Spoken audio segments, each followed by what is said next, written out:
महाजनपद एवं महागणराज्य। महाजनपद युद्ध कहलाता है और ये ईसा से 500-700 साल जो है पहले का है। और जनपदों की स्थापना के समय में भू क्षेत्र के संघर्षों की शुरुआत हुई।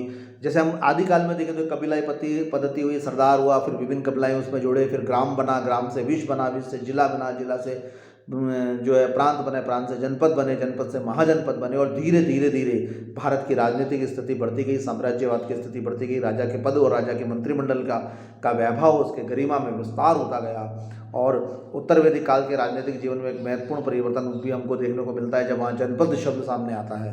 इस युग में बहुत से जनपदों का वर्णन भी मिलता है। इसमें इतिहास को जानने के लिए हमारे मुख्य आधार भी है बौद्ध और जैन धर्म के जो कालीन साहित्य थे, पुराण थे और रामायण थी, इनमें भी जनपदों का विस्तार किया गया है। अब जनपदों के जो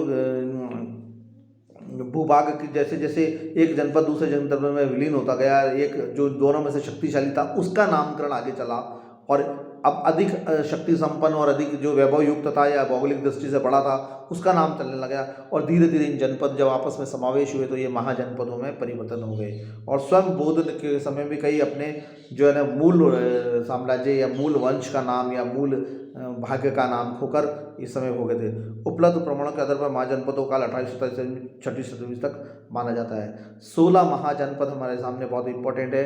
अंगुत्तर निकाय में दी गई सूचना के अनुसार 16 महाजनपद इस प्रकार थे: अंग, मगध, काशी, कौशल, वज्जी, मल, चेदी, वत्स और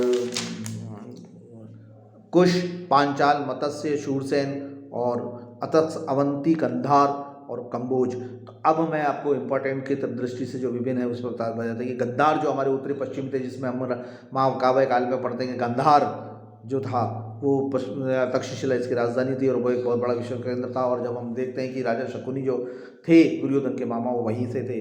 कंबोज, गंधार और कंबोज दोनों प्राय साथ साथ ही मिलते हैं। कंबोज गंधार के पड़ोसी राज्य था और हम जब सिकंदर का आक्रमण पढ़ते हैं तो वो कंबोज के वहाँ से होता हुआ आया था। इसकी राजधानी राजपुर थी और दूसरी राजधानी द्वारका थी।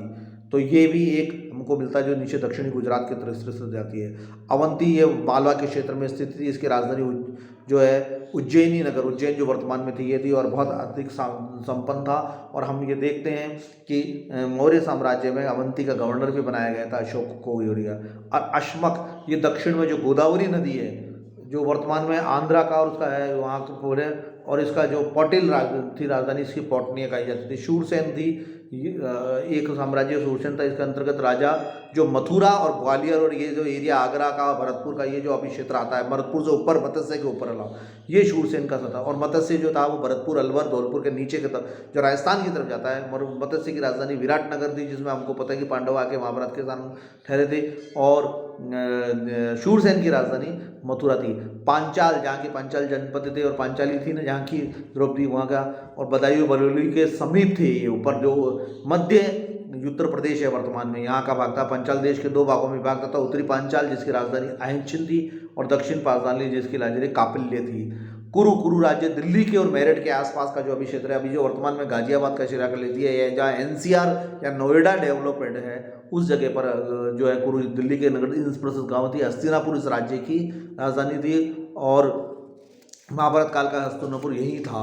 और इसके बाद में हम देखते हैं ये वत्स गंगा नदी के तट पर थी। इसकी राजधानी कौशाम्बी थी जो इलाहाबाद में, और हमने कौशाम्बी का शिलालेख स्तंभ लेख भी पढ़ने में आता है जो इलाहाबाद से 30-4 किलोमीटर पूर्व की दिशा में है। और उसके बाद में हम चेदी का पढ़ते हैं जो बुंदेलखंड की थी और काफ़ी शक्तिशाली और लड़ाकू माना जाता था।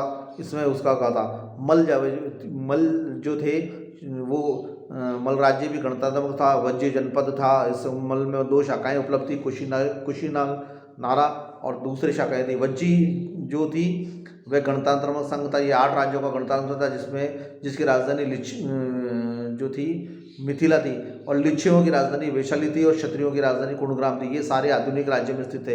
यानी वज्जी जो था वो 8-9 राज्यों का था और काफ़ी शक्तिशाली माना जाता था उस समय में। कौशल इसके अंतर्गत अवध का प्रदेश जो वर्तमान फैजाबाद अयोध्या के पास का जो प्रदेश आता था, अयोध्या में उसकी राजधानी थी और इसकी राजधानी अयोध्या मानी है। और यहाँ ईशांकु कुल का वंश का राज का था। काशी ये जनपद उत्तर जो दक्षिण में जो मध्य प्रदेश के या रीवा के आसपास का जो एरिया है उसको काशी का, इसकी राजधानी काशी वाराणसी थी और इसका में ज्ञान शिक्षा व्यापार अभिवृद्धि के लिए बहुत प्रसिद्ध था। और मराठा दक्षिण बिहार में दक्षिण भाग में मगध कहलाता था, ये बिहार में था और सबसे शक्तिशाली था। पाटलिपुत्र या राजगुरु जो थी ना गिरिवर जिसकी राजधानी थी। अब आता है अंग, ये जो दुर्योधन को अंग प्रदेश दिया गया था वो थी, इसमें बिहार के वर्तमान भागलपुर और मुंगेर के जिले जो थे वो थे प्रारंभ में अंग प्रदेश शक्तिशाली प्रदेश था, बाद में ये धीरे धीरे कमजोर पड़ता गया। और अगर बात करें इसकी राजधानी की तो फिर ये पटना के आसपास का जो क्षेत्र मुंगेर वो है, चंपानगरी का नाम इसमें ज़्यादा आता है। तो ये थी, और यहाँ पर गणतांत्र व्यवस्था स्थापित थी और अन्य जनपद भी छोटे छोटे काफ़ी थे। और बुद्धकालीन गण जो है हमको अलग अलग तरीके से गणराज्य मिलते हैं, और केरल के अलग मिलते हैं, रामधाम के अलग मिलते हैं। गणराज्यों का विस्तार प्रशासन की व्यवस्था के बारे में हम अगले अध्याय में अध्ययन करेंगे। धन्यवाद।